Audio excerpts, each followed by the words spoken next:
La ville de Bunia va-t-elle tomber entre les mains de CRP de Thomas Lubanga, vrai ou faux? Nous pouvons aujourd'hui dire et nous pouvons aujourd'hui nous inquiéter de la situation de la ville de Bunia, puisqu'on signale depuis ce matin et depuis hier la présence des troupes de Thomas Lubanga à presque 15 km de la ville de Bunia. Et il est observé même des mouvements de population et mouvements de panique dans certains coins, nous ne disons pas dans les centres, mais dans certains coins et dans certaines parties de la ville de Bunia. Est-ce que c'est une situation inquiétante? Oui, elle est inquiétante. D'où tire-t-il son origine? Je vous explique, car tout a commencé par une menace. Est-ce que nous pouvons appeler ça une menace? Ou bien nous pouvons dire que tout a commencé par une obligation ou bien une menace de CRP sur la FRDC et le Codeco. Bonjour, bonsoir. Nous vous saluons de partout où vous êtes en train de nous suivre à cet espace Analysons Congo. Analysons Congo, aujourd'hui nous sommes le 20 du mois de juillet 2025. Nous venons avec ces cours et ce petit flash analytique aussi pour vous permettre de comprendre et essayer de savoir ce qui se passe. Alors, abonnez-vous massivement, partagez, restez connectés, laissez-nous un pouce bleu, laissez-nous un cœur, laissez-nous quelque chose. Nous allons ensemble amener cette communauté à grandir. Suivez-nous sur Facebook, suivez-nous sur TikTok et ne manquez pas de nous suivre aussi sur X ainsi que sur notre chaîne YouTube, là où vous êtes en train de nous suivre. Faites que la communauté devienne grande. Alors, on va essayer un peu de s'expliquer. Depuis quelques jours, la CRP, qui est la coalition de la révolution du peuple de Thomas Lubanga, vous avez tous suivi que Thomas Lubanga venait de faire un communiqué, ça c'était hier, il l'avait fait à partir de l'Ouganda, et Thomas Lubanga était en train de se plaindre et parler de certaines réalités. Les réalités sont lesquelles? Dans le territoire de Djungu, dans le territoire qui est totalement presque occupé par les EMA, il y a plusieurs camps de déplacés. Et dans les camps de déplacés, on a observé qu'il y a beaucoup de déplacés qui se font tuer chaque jour. Le dernier repose, il y a un dernier rapport qui remonte à 48 heures, si je ne me trompe pas, où il y avait 25 déplacés qui étaient tués alors qu'il y a des positions FRDC à côté. Puisque là où il y a des camps de déplacés, certainement, il y a des positions FRDC.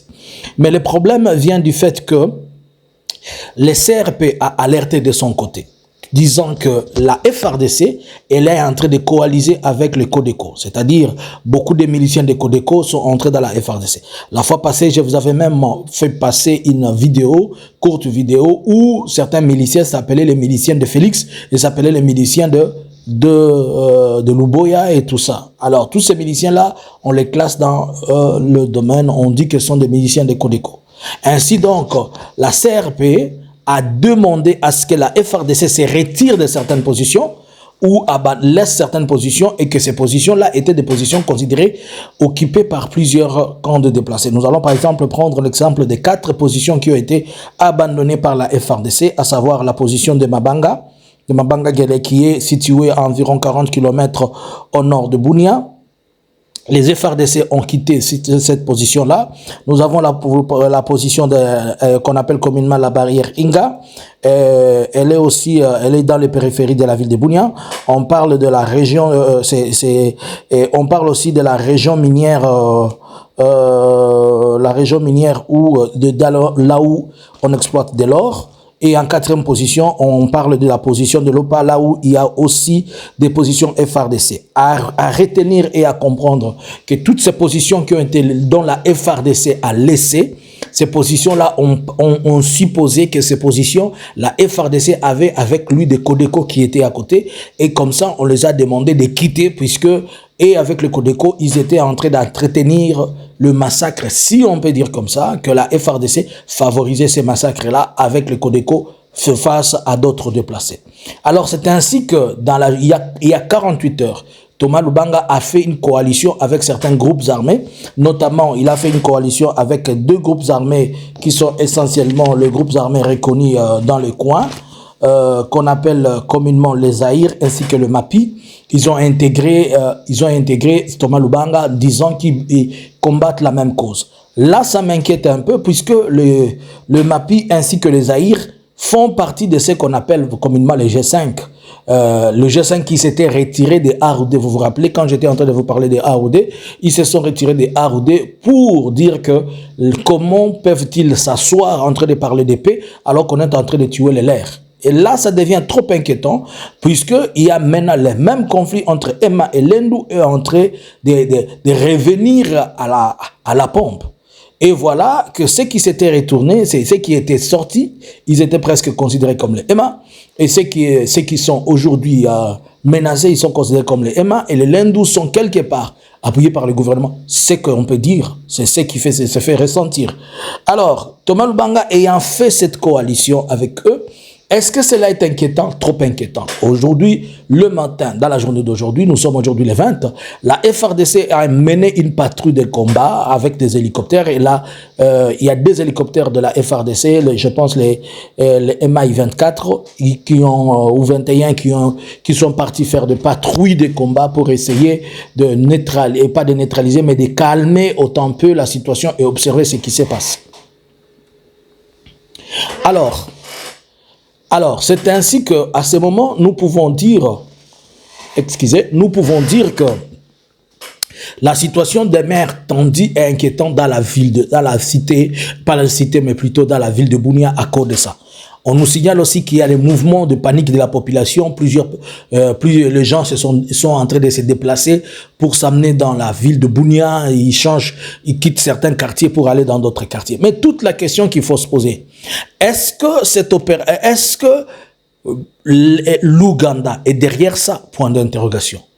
Est-ce que la FARDC est en capacité de pouvoir faire la guerre par la CRP?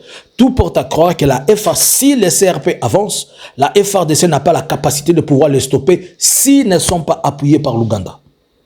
Donc, il sera obligé que l'Ouganda appuie la FARDC. Cependant, l'Ouganda ne met pas son nez dans ces histoires, puisque l'Ouganda dit qu'il est venu combattre les ADF. Mais quand il s'agit des questions CRP avec le gouvernement congolais, c'est un problème congolo-congolaise. Nous sommes là en train de vivre une autre version. Goma M23, Rwanda à Goma. Maintenant, nous sommes dans le territoire de l'Ituri. Je vous l'avais dit et j'avais insisté en vous disant que je ne vois pas comment est-ce que le gouvernement de l'Ouganda va voir qu'il se signe un contrat, qu'il se signe des accords aux États-Unis sans que l'Ouganda ne mette sa main. Donc, d'une manière ou d'une autre, il y aura quelque chose qui va être obligé qu'une signature se signe aussi, se fasse aussi dans le cadre de l'Ouganda pour que l'Ouganda ait aussi cette légalité dont le Rwanda a aujourd'hui vis-à-vis de Félix. L'Ouganda aujourd'hui et sera demain accusé d'être celui qui pille, alors que le Rwanda, on ne va plus l'accuser de ça. Et pour qu'il arrive, on va utiliser la même formule. Alors, le CRP dit qu'il est en train de protéger la population qui est agressée. Cependant que le CRP est en train de protéger la population qui est agressée, par la même occasion, la population qui est agressée, la population déplacée, c'est la population qui est ce sont le EMA. Donc, nous revenons presque le même calcul où nous sommes en train de copier Goma. Est-ce que Bunia va tomber? Wait and see, mais tout porte à croire que tout est à rouge. Si Bunia tombait, ça sera une grande catastrophe et de grandes calamités. Il est demandé au gouvernement congolais de ne pas négliger cette histoire et de ne pas prendre les choses comme il les a toujours pris à la légère. Sinon, demain, nous attendrons parler d'autres choses. On garde un œil, on reste focalisé, mais la situation, elle est tendue. Même si dans Bunia Centre, on n'en parle pas et les gens ne sentent pas, mais tout autour, en vous parlant des gens qui sont à moins de 15 et ils sont à moins de 20 km de Bunia. Donc, tout peut porter à croire, puisque les FARDC ne sont pas en train de résister, ils ne sont qu'en train de se replier. Que pensez-vous? Bunia va-t-il basculer ou pas? Thomas Lubanga reviendra-t-il en pompe ou comment? Est-ce que c'est l'Ouganda? Tout porte à croire que c'est l'Ouganda qui est derrière Thomas Lubanga, mais l'Ouganda vous dira il n'est pas là, puisque Thomas Lubanga est sorti de l'Ouganda. Cette fois-ci, on ne va plus nous dire que Thomas Lubanga aussi vient de Rwanda. Cette fois-ci, au moins, on va pointer du doigt l'Ouganda, et l'Ouganda sera aussi peut-être mise au même titre que les autres. Qui était naïf dans cette situation? On ne sait pas et on ne dit rien. Wait and see. Mais gardez l'attitude, nous continuons. On va essayer de vous dire à la longueur de la journée comment évolue la situation au niveau du terrain. Bonjour, bonsoir, analysons Congo.